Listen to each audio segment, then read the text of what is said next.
بسم الله الرحمن الرحيم قل أعوذ برب الناس ملك الناس إله الناس من شر الوسواس الخناس الذي يوسوس في صدور الناس من الجنة والناس.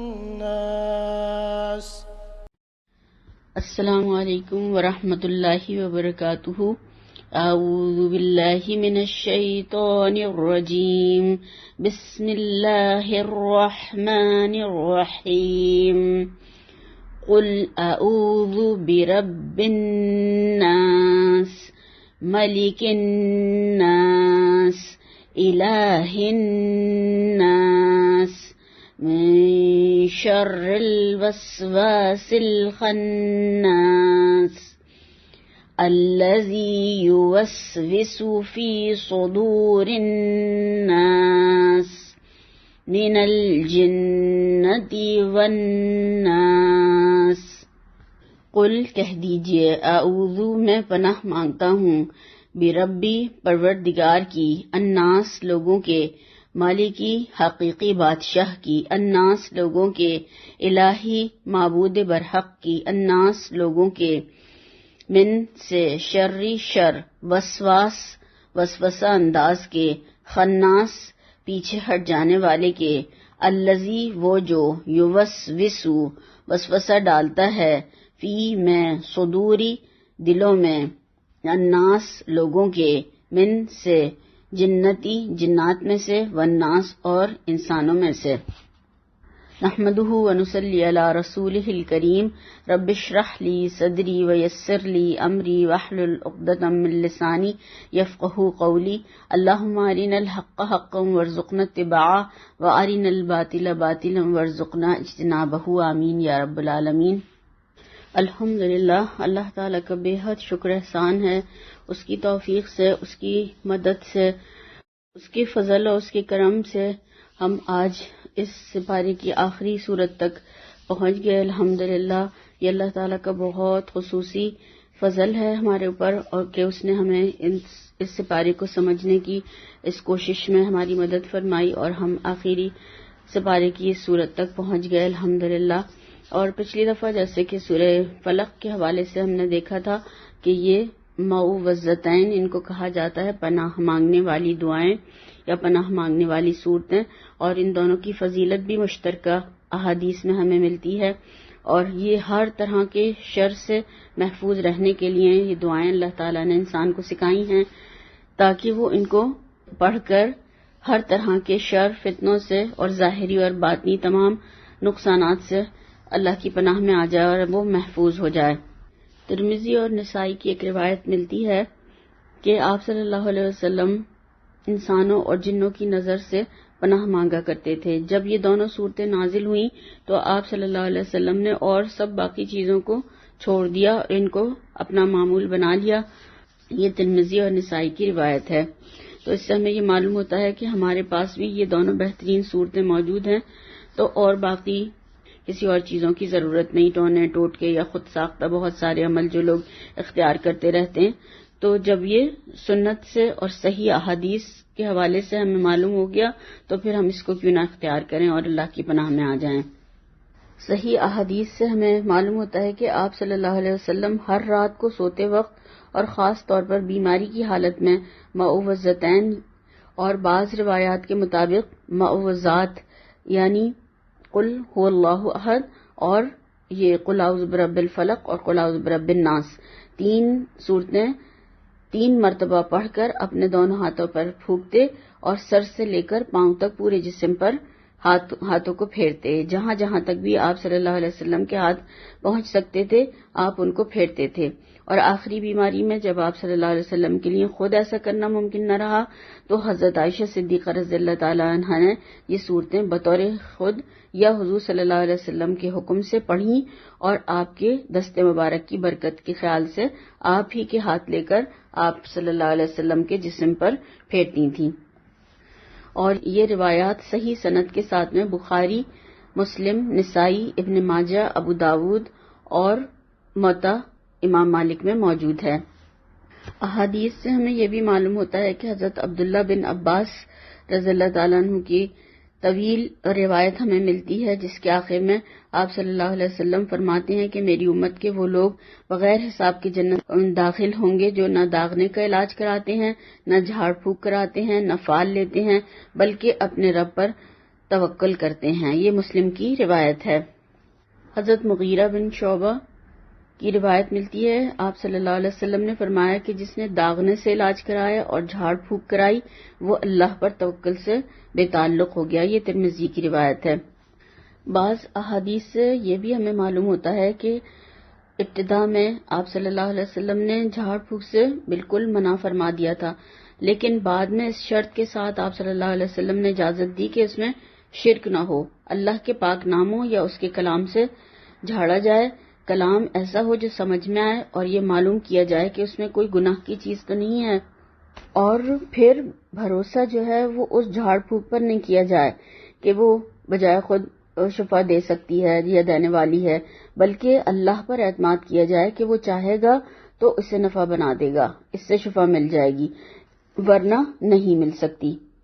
طبرانی کی ایک حضرت علی رضی اللہ تعالیٰ عنہ سے روایت ملتی ہے کہ اللہ کے نبی صلی اللہ علیہ وسلم کو ایک دفعہ نماز کی حالت میں بچھو نے کاٹ لیا۔ جب آپ نماز سے فارغ ہوئے تو فرمایا بچھو پر اللہ کی لعنت ہو، یہ نہ کسی نمازی کو چھوڑتا ہے نہ کسی اور کو۔ پھر پانی اور نمک منگوایا اور جہاں بچھو نے کاٹا تھا وہاں آپ صلی اللہ علیہ وسلم نمکین پانی ملتے جاتے تھے اور قل یا ایھا الکافرون، قل ھو اللہ احد، قل اعوذ برب الفلق اور قل اعوذ برب الناس پڑھتے جاتے تھے۔ یہ طبرانی کی روایت ہے۔ ابن عباس رضی اللہ تعالیٰ عنہ کی ایک روایت ملتی ہے کہ نبی کریم صلی اللہ علیہ وسلم حضرت حسن رضی اللہ تعالیٰ عنہ اور حضرت حسین رضی اللہ تعالیٰ عنہ پر یہ دعا پڑھتے تھے، اعوذکما بکلمات اللہ التامات من کل شیطان وحامۃ ومن کل عین لامہ، میں تم کو اللہ کے بے عیب کلمات کی پناہ میں دیتا ہوں ہر شیطان اور موذی سے اور ہر نظر بد سے۔ یہ بخاری، مسلم، ترمذی اور ابن ماجہ کی روایت ہے۔ تو بچوں کو ان کلمات کے ذریعے اللہ تعالیٰ کی پناہ میں دینا چاہیے۔ بچوں کو نظر لگ جاتی ہے تو ان کے اوپر یہ نظر کی دعا پڑھ کر دم کرنا چاہیے، یہ آپ صلی اللہ علیہ وسلم نے ہمیں بتایا ہے۔ اور عثمان بن ابی العاص ثقفی کی روایت ملتی ہے، یہ مسلم میں بھی ہے، موطا امام مالک میں اور طبرانی میں بھی ہے۔ رسول اللہ صلی اللہ علیہ وسلم سے انہوں نے شکایت کی کہ میں جب سے مسلمان ہوا ہوں مجھے ایک درد محسوس ہوتا ہے جو مجھ کو مارے ڈالتا ہے۔ تو آپ صلی اللہ علیہ وسلم نے فرمایا کہ اپنا سیدھا ہاتھ، داہنا ہاتھ اس جگہ پر رکھو جہاں درد ہوتا ہے، پھر 3 مرتبہ بسم اللہ بسم اللہ بسم اللہ کہو اور 7 مرتبہ یہ کہتے ہوئے ہاتھ پھیرو کہ اعوذ باللہ وقدرتہ من شر ما اجد و احاذر، میں اللہ اور اس کی قدرت کی پناہ مانگتا ہوں اس چیز کے شر سے جس کو میں محسوس کرتا ہوں اور جس کے لاحق ہونے کا مجھے خوف ہے۔ اور حضرت عثمان کہتے ہیں کہ اس کے بعد میرا درد جاتا رہا اور اس چیز کی تعلیم پھر میں نے اپنے گھر والوں کو بھی دی۔ صحیح مسلم میں ابو سعید خدری کی ایک روایت ملتی ہے کہ ایک مرتبہ نبی کریم صلی اللہ علیہ وسلم بیمار ہوئے تو جبرائیل علیہ السلام نے آ کر پوچھا، اے محمد صلی اللہ علیہ وسلم کیا آپ بیمار ہو گئے ہیں؟ تو آپ صلی اللہ علیہ وسلم نے فرمایا کہ ہاں۔ انہوں نے کہا، یعنی جبرائیل علیہ السلام نے کہا، بسم اللہ ارقیک من کل شیء یؤذیک من شر کل نفس او عین حاسد اللہ یشفیک بسم اللہ ارقیک، میں اللہ کے نام پر آپ کو جھاڑتا ہوں ہر اس چیز سے جو آپ کو اذیت دے اور ہر نفس اور حاسد کی نظر کے شر سے، اللہ آپ کو شفا دے، میں اس کے نام پر آپ کو جھاڑتا ہوں۔ اسی سے ملتی جلتی ایک روایت مسند احمد میں بھی عبادہ بن صامت سے ملتی ہے، تو وہ جب آپ صلی اللہ علیہ وسلم کے پاس گئے تو آپ کو بیمار پایا، آپ بہت سخت تکلیف میں تھے، مگر جب شام کو گئے تو آپ بالکل تندرست تھے۔ تو انہوں نے پوچھا کہ آپ اتنی جلدی صحت مند کیسے ہو گئے، وجہ معلوم کی تو آپ صلی اللہ علیہ وسلم نے ان کو بتایا کہ جبرائیل علیہ السلام آئے تھے اور انہوں نے مجھے چند کلمات سے جھاڑا اور پھر مجھے اللہ تعالیٰ نے صحت دے دی، یعنی پھر آپ تندرست ہو گئے۔ مسند احمد میں ایک روایت حضرت حفصہ رضی اللہ تعالی عنہا ام المومنین کی ملتی ہے کہ ایک روز نبی کریم صلی اللہ علیہ وسلم میرے ہاں آئے اور میرے پاس ایک خاتون شفا نامی بیٹھی تھیں۔ یہ حضرت عمر کے خاندان سے تھیں اور حضرت حفصہ کی رشتہ دار ہوتی تھیں، تو جو نملہ یعنی ذباب کو جھاڑا کرتی تھیں۔ تو حضور صلی اللہ علیہ وسلم نے ان کو فرمایا کہ حفصہ کو بھی وہ عمل سکھا دو۔ خود شفا بنت عبداللہ کی یہ روایت بھی امام احمد، ابو داود اور نسائی میں نقل ہے کہ حضور صلی اللہ علیہ وسلم نے مجھ سے فرمایا کہ تم نے حفصہ کو جس طرح سے لکھنا پڑھنا سکھایا ہے اسی طرح نملہ کا جھاڑنا بھی سکھا دو۔ حضرت جابر بن عبداللہ کی روایت ملتی ہے کہ رسول اللہ صلی اللہ علیہ وسلم نے جھاڑ پھونک سے منع کر دیا تھا۔ پھر حضرت عمرو بن حزم کے خاندان کے لوگ آئے اور کہا کہ ہمارے پاس ایک عمل تھا جس سے کہ ہم بچھو یا سانپ وغیرہ کے کانٹے کو جھاڑتے تھے، مگر آپ صلی اللہ علیہ وسلم نے اس کام سے منع فرما دیا ہے۔ تو پھر انہوں نے وہ چیز آپ کو سنائی جو وہ پڑھتے تھے۔ آپ صلی اللہ علیہ وسلم نے فرمایا اس میں کوئی مذائقہ نہیں پاتا، تم میں سے جو شخص اپنے کسی بھائی کو فائدہ پہنچا سکتا ہے وہ ضرور پہنچائے۔ اور بھی اس سے ملتی جلتی روایات ملتی ہیں جس میں کہ آپ صلی اللہ علیہ وسلم نے زہریلے جانوروں کے کانٹے اور ذباب کے مرض اور نظر بد کے جھاڑنے کی اجازت دی، مگر ان کا جو پڑھتے تھے، جو جھاڑتے تھے، جس سے ان دم کرنے والے الفاظ کو سنا اور یہ فرمایا کہ اس میں کوئی شرک کی بات نہ ہو، اس میں کوئی غلط چیز نہ ہو، تو پھر اس کی اجازت ہے کہ اپنے بھائی کو کوئی فائدہ پہنچا سکتے ہو تو ضرور پہنچاؤ۔ اور جب لوگوں نے اپنا جو دم کرتے تھے جس سے یا جھاڑ پھونک کرتے تھے وہ آپ کے سامنے پیش کیا تو آپ نے اس میں سے ان کو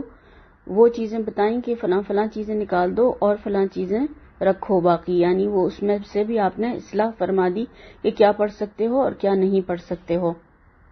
اب سوال یہ پیدا ہوتا ہے کہ یہ جھاڑ پھونک انسان کے لیے مفید بھی ہے یا نہیں، تو اس کے بارے میں اللہ کے نبی صلی اللہ علیہ وسلم نے دوا اور علاج سے نہ صرف یہ کہ کبھی منع نہیں فرمایا بلکہ خود فرمایا کہ ہر مرض کی دوا اللہ تعالیٰ نے پیدا فرمائی ہے اور تم لوگ دوا کیا کرو۔ اور اللہ کے نبی صلی اللہ علیہ وسلم خود بھی لوگوں کو بعض امراض کے علاج بتایا کرتے تھے، دوائی بتایا کرتے تھے۔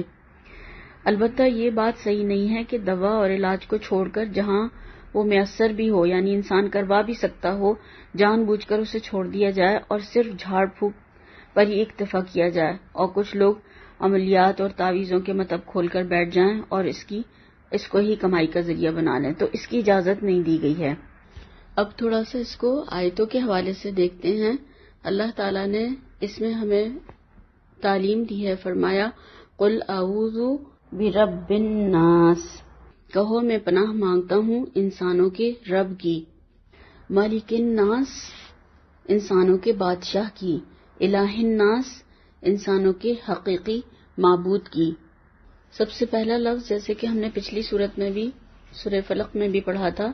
قل ہے، کہو، آپ کہہ دیجئے۔ تو اس پیغام کا ایک حصہ ہے یہ قل جو ہے، جو بذریعہ وحی آپ صلی اللہ علیہ وسلم پر نازل ہوا۔ اس ارشاد کے اولین مخاطب یعنی سب سے پہلے جو مخاطب تھے وہ آپ صلی اللہ علیہ وسلم تھے، مگر آپ کے بعد ہر مسلمان اس کا مخاطب ہے اور قیامت تک آنے والے تمام لوگ بھی اس کے مخاطب ہے، یعنی جو اس کو پڑھے گا وہ اس کا مخاطب ہے۔ یہاں فرمایا گیا ہے کہ کہو میں پناہ میں آتا ہوں صبح کے رب کی۔ اب ہم ذرا یہ دیکھیں کہ ہم پناہ کب مانگتے ہیں، کس سے مانگتے ہیں اور کیوں مانگتے ہیں۔ تو اس کو ہم دیکھیں تو جب کسی سے ہم ڈر رہے ہوتے ہیں یا وہ چیز اتنی زبردست ہوتی ہے کہ ہم سمجھتے ہیں کہ ہم اس کا تنہا مقابلہ نہیں کر سکیں گے، تو ہم پھر کسی ایسی طاقت یا قوت کا سہارا تلاش کرتے ہیں کہ جو ہمیں اس سے بچا لے اور ہماری حفاظت بھی کرے۔ تو ایسے شخص یا اس سے مانگتے ہیں جس کے بارے میں ہمیں پورا یقین ہوتا ہے کہ وہ ہمیں ضرور اس خوفناک چیز سے بچا لے گا اور ہماری حفاظت بھی کرے گا۔ اور اس لیے مانگتے ہیں کہ جب ہمیں یہ احساس ہوتا ہے کہ ہم ان نادیدہ قوتوں کو دیکھ نہیں سکتے اور نہ ہی ان کا مقابلہ کر سکتے ہیں، تو پھر کیوں نہ اس کی پناہ میں آ جائیں جس نے ان نادیدہ قوتوں کو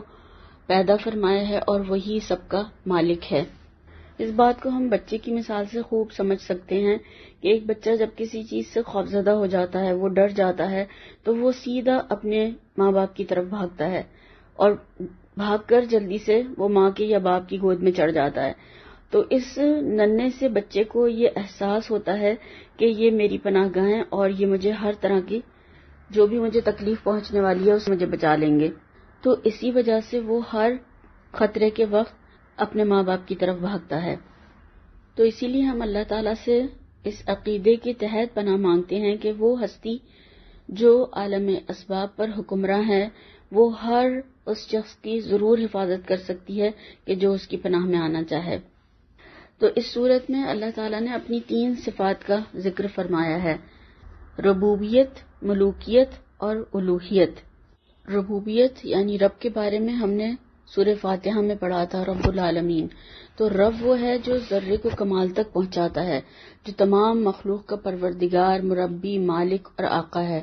وہ ابتدا سے ہر چیز کی تدبیر اور اصلاح کرنے والا ہے اور یہ تمام مخلوق کے لیے ہے۔ دوسرا ہے ملوکیت، یعنی وہی تنہا تمام انسانوں کا بادشاہ، حاکم، فرمانروا ہے، اور جو ذات تنہا تمام مخلوق کی پرورش اور نگہداشت کرے تو پھر وہ اس لائق ہے کہ تمام کائنات کی حکمرانی اور بادشاہی بھی پھر اسی کے پاس ہو، نہ صرف دنیا کا بلکہ آخرت کا بھی مالک ہے۔ پھر تیسرا ہے الوہیت، جو تمام کائنات کا پروردگار ہو، پوری کائنات پر اس کی بادشاہی ہو، وہی ذات اس بات کی مستحق ہے کہ اس کی عبادت کی جائے اور وہی تمام لوگوں کا حقیقی معبود ہے۔ الہ کا لفظ ہم دیکھتے ہیں کہ قرآن میں 2 معنی میں استعمال ہوا ہے۔ نمبر 1، عملاً اس کی عبادت ہو رہی ہو جس کو عبادت کا کوئی حق نہ ہو،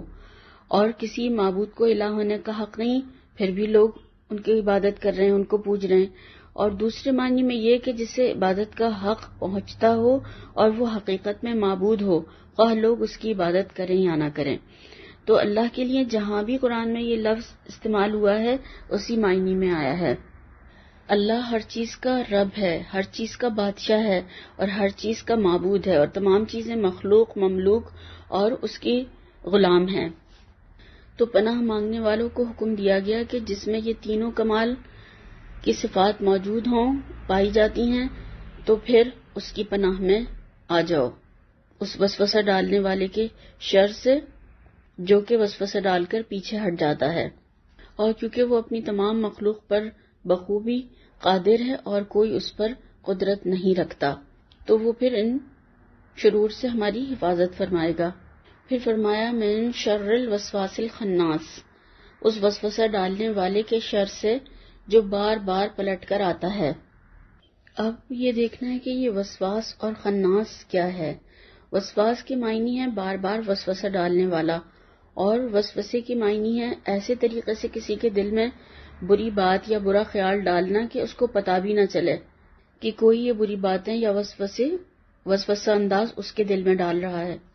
انسان جو ہے کبھی بھی ایک دفعہ بہکانے سے نہیں بہکتا ہے، بلکہ اسے بار بار بہکانے کی کوشش کرنی پڑتی ہے جب جا کر وہ بہکتا ہے۔ تو اس لیے ایسی کوشش کو وسوسہ اور بہکانے والے یا کوشش کرنے والے کو وسواس کہا جاتا ہے، جو بہت ہی زیادہ کثرت سے خیالات ڈالتا ہے۔ اور خناس خنوس سے ہے، اس کے معنی ظاہر ہونے کے بعد چھپنے یا آنے کے بعد پیچھے ہٹ جانے کے ہیں یا پلٹ جانے کے ہیں۔ اور کیونکہ وہ یہ کام بکثرت کرتا ہے، وسوسہ ڈال کر پیچھے ہٹ جاتا ہے، ناکامی ہوتی ہے تو پھر چلا جاتا ہے، پھر اسی کوشش کے لیے بار بار 2 بار 3 بار 4 بار اسی طرح سے وہ بار بار آتا رہتا ہے جب تک کہ انسان بہک نہ جائے یا غلط کاموں میں ملوث نہ ہو جائے یا غلط کام کرنے نہ لگے۔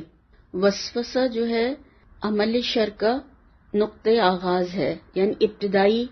ایک پوائنٹ ہے جس سے کہ برائی شروع ہوتی ہے یا برائی کی ابتدا ہوتی ہے۔ جب یہ کسی غافل انسان کے اندر ڈالتا ہے تو اس کے دل میں برائی کی خواہش پیدا ہوتی ہے یا خیال پیدا ہو جاتا ہے، پھر مزید وسوسہ اندازی بری خواہش کو بری نیت اور ارادے میں تبدیل کر دیتی ہے، پھر ایک اور قدم آگے بڑھ کر یہ ارادہ عزم بن جاتا ہے، پھر آخری درجے پر یا آخری قدم پھر عمل شر ہے، یعنی انسان وہ برائی جو اس کے اندر اندر بار بار وسوسہ ڈال کر جو پل رہی ہوتی ہے، جو بڑھ رہی ہوتی ہے، تو اس کو کر گزرتا ہے، اس خیال کو پورا کر دیتا ہے، یا پھر وہ کرنے سے رہ جاتا ہے۔ اس لیے وسوسہ انداز کے شر سے اللہ کی پناہ مانگنے کا مطلب یہ ہوا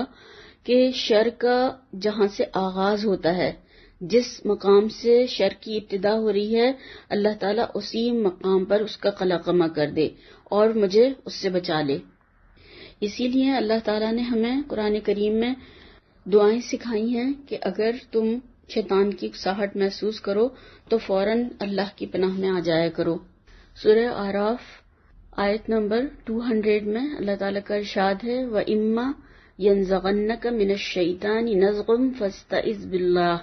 اور اگر شیطان کی طرف سے تمہیں کوئی اکساہٹ محسوس ہو تو اللہ کی پناہ مانگو۔ اور مزید آگے فرمایا کہ جو لوگ پرہیزگار ہیں ان کا حال تو یہ ہوتا ہے کہ کبھی شیطان کے اثر سے کوئی برا خیال انہیں چھو جائے تو وہ فوراً چونک جاتے ہیں اور پھر انہیں صحیح راستہ صاف نظر آنے لگتا ہے۔ تو جیسے ہی کوئی غلط خیال، غلط باتیں یا کوئی ایسی چیز جو کہ ہم عام طور پہ نارملی جس کو نہیں سوچتے ہیں وہ انسان کے دماغ میں آئے تو فوراً اعوذ باللہ من الشیطان الرجیم انسان کو پڑھنا چاہیے اور اللہ تعالیٰ کی پناہ میں آ جانا چاہیے۔ تو جو اس شیطان کے حربے سے نکل کر اللہ تعالیٰ کی پناہ میں آ جاتا ہے، اس کے لیے اللہ تعالیٰ نے فرمایا ہے سورہ حامیم سجدہ میں کہ یہ چیز بڑے نصیبے والے کے سوا کسی اور کو حاصل نہیں ہوتی، یعنی وہ برے خیال پر فوراً چونک جاتے ہیں اور اللہ کی پناہ میں آ جاتے ہیں۔ صحیح حدیث کے حوالے سے ہمیں معلوم ہوتا ہے کہ ہر انسان کے ساتھ ایک شیطان اس کا ساتھی ہوتا ہے جو اس کو گمراہ کرتا رہتا ہے اور اس کو قرین کہتے ہیں۔ جب آپ صلی اللہ علیہ وسلم نے یہ بات فرمائی تو صحابہ کرام نے پوچھا کہ یا رسول اللہ کیا وہ آپ کے ساتھ بھی ہے؟ تو آپ صلی اللہ علیہ وسلم نے فرمایا کہ ہاں میرے ساتھ بھی ہے، لیکن اللہ نے اس پر میری مدد فرمائی ہے اور وہ میرا متی ہو گیا ہے،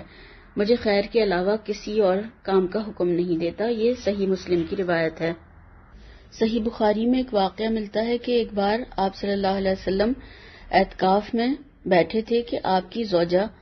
حضرت صفیہ بنت حوی آپ صلی اللہ علیہ وسلم سے ملنے کے لیے آئیں۔ رات کیونکہ زیادہ ہو گئی تھی تو آپ صلی اللہ علیہ وسلم انہیں پہنچانے کے لیے ان کے ساتھ مسجد سے نکلے۔ راستے میں 2 انصاری صحابی وہاں سے گزر رہے تھے تو وہ تیزی سے آپ کو دیکھ کر آگے گزرنے لگے، یعنی آگے جانے لگے۔ تو آپ صلی اللہ علیہ وسلم نے انہیں روکا اور فرمایا کہ یہ صفیہ بنت حوی ہیں، میری اہلیہ۔ تو انہوں نے عرض کیا یا رسول اللہ صلی اللہ علیہ وسلم سبحان اللہ، یعنی آپ صلی اللہ علیہ وسلم کے متعلق ہمیں کیا بدگمانی ہو سکتی ہے؟ تو آپ صلی اللہ علیہ وسلم نے فرمایا یہ تو ٹھیک ہے لیکن شیطان انسان کی رگوں میں خون کی طرح دوڑتا ہے، مجھے یہ خطرہ محسوس ہوا کہ کہیں وہ تمہارے دلوں میں کچھ شبہ نہ ڈال دے۔ اور جب انسان کا اپنے قائد، لیڈر یا سردار کے متعلق شبہ پیدا ہو جائے اس کی طرف سے تو پھر انسان اس کی باتوں پر عمل نہیں کر سکتا۔ تو آپ صلی اللہ علیہ وسلم نے وہیں ان کو اس بات کو کلیئر کر دیا۔ ایک شاعر بھی کہتا ہے کہ بدگمانی بڑی پرکار ہوا کرتی ہے،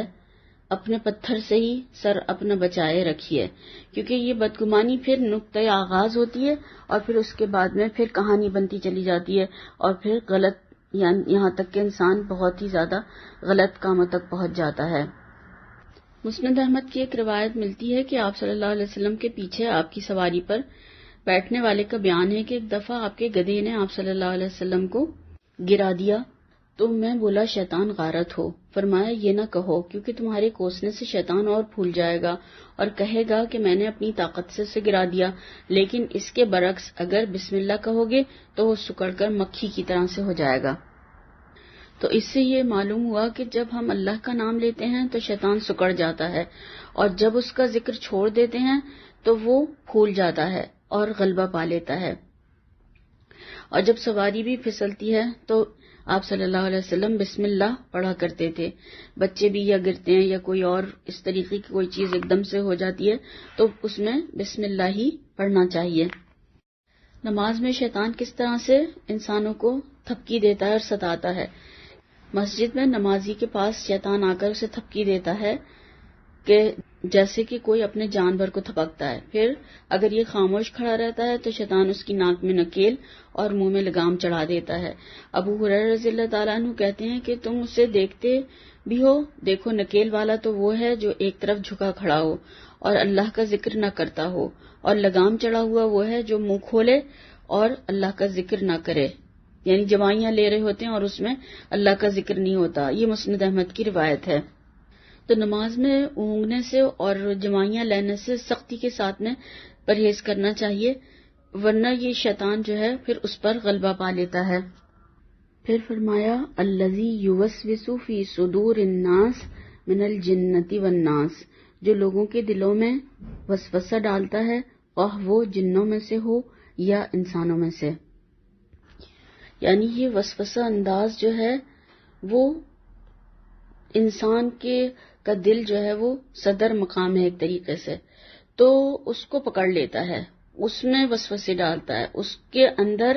جا کر بیٹھ جاتا ہے غیر محسوس طریقے سے، کیونکہ یہ خون میں دوڑتا ہے تو یہ وہاں تک بھی پہنچ جاتا ہے۔ اور پھر انسان کیا کر رہا ہوتا ہے کہ یہ کچھ اگر اس سے کرنے کی کہیں کہ میرا دل نہیں چاہ رہا، یا غلط کام کر رہا ہے تو یہ میرا دل چاہ رہا ہے، تو وہ دل کے چاہے پر جو چلنے لگتے ہیں تو یہ شیطان وسوسے ڈال کر پھر غلط راستوں کی طرف ان کو لے جاتا ہے۔ اور یہ وسوسہ انداز جنوں میں سے بھی اور انسانوں میں سے بھی، دونوں میں سے ہو سکتے ہیں۔ تو اس کے بارے میں قرآن کریم میں اللہ تعالیٰ کا ارشاد ہے کہ ہم نے اسی طرح ہر نبی کے لیے شیطان جنوں اور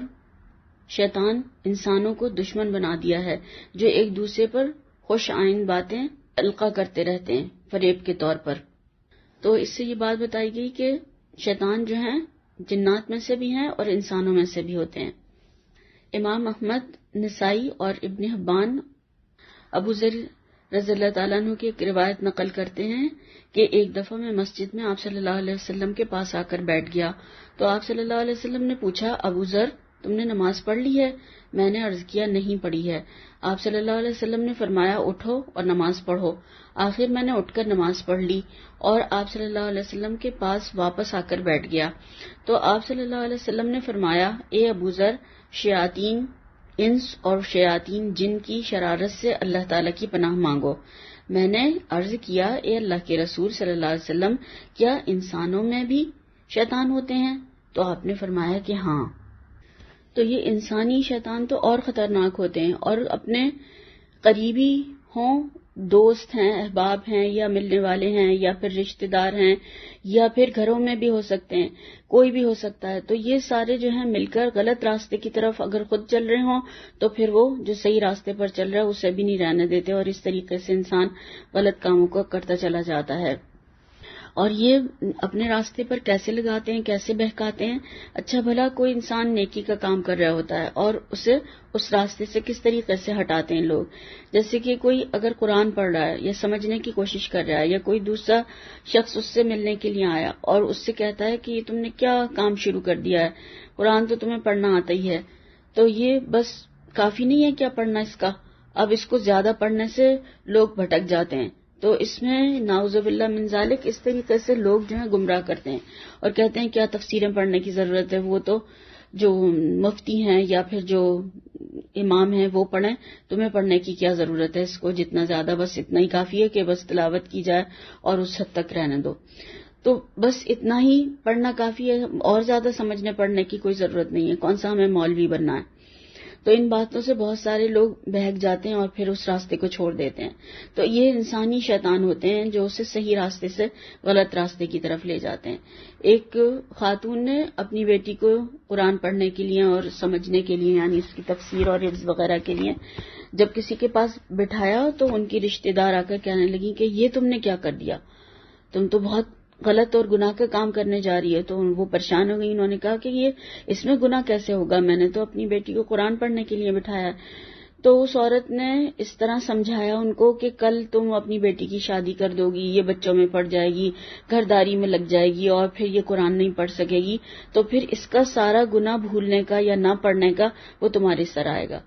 تو وہ عورت پریشان ہو گئی، اس نے کہا چلو پھر اب تو مجھے گناہ ہی پڑے گا، اس لیے نہ ہی پڑھانا زیادہ بہتر ہے۔ تو پھر صحیح بات کا سمجھنا اور اپنی صحیح عقل ہونا بھی انسان کے لیے کتنا زیادہ ضروری ہے کہ وہ خود صحیح سوچ بھی رکھتا ہو تاکہ پھر وہ غلط لوگوں کے بہکانے میں نہ آئے۔ تو اللہ تعالیٰ سے دعا کرتے ہیں اللہ تعالیٰ ہمیں ان تمام شرور سے، شیاطین سے، وہ چاہے انسانوں میں سے ہوں یا جنات میں سے، اللہ تعالی ہماری حفاظت فرمائے اور ہمیں صحیح عمل کرنے کی توفیق عطا فرمائے. آمین ثم آمین. سبحانک اللہم و بحمدک، اشہد ان لا الہ الا انت، استغفرک و اتوب الیک. السلام علیکم ورحمۃ اللہ وبرکاتہ.